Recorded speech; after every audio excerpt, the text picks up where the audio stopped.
Жемқорлықтың саны артып келеді. Қайғы-мұңға қасіретті береді. Залалға бұл заманда қатыгез, жаулап алу әсер жылдам жүреді.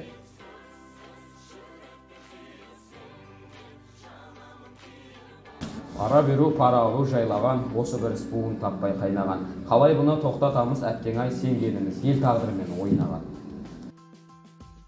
Жемқорлықпен ер көркейер десек біз, жемқорлықпен арамасты жесек біз. Ойланбасақ бұл туралы егерде құрсанасыз мақрұм қалған есекпіз. Оның арты әкеледі тозаққа, жебірлердің көрсеткені азаққа. Рас емес пе соңында Бұхара халық, қасірет көріп салынатын азапқа.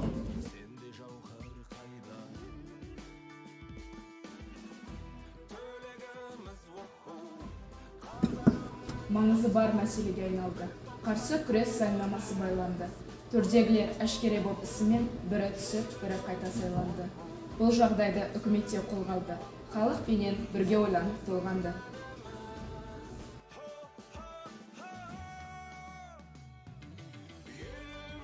Жұмылдырып күшімізді бір жерге, қарсы күрес жүргізейік жер-жерде. Қарқынды дамып болашақта мемлекет, теңесерміз алдыңғы қатар елдерге.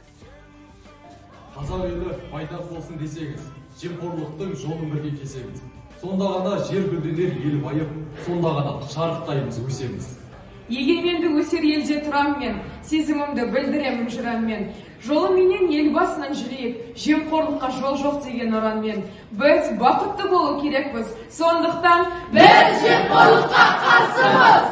Біз еліміздің білікті де сауатты маманы болу керекпіз, сондықтан біз жемқорлыққа қарсымыз. Биік шыңдарды бағындырып, отанымыздың патриоты болу біздің азаматтық борышымыз, сондықтан біз жемқорлыққа қарсымыз. Тәуелсіздігіміз тұғырлы, еліміз егеменді болу үшін біз жемқорлыққа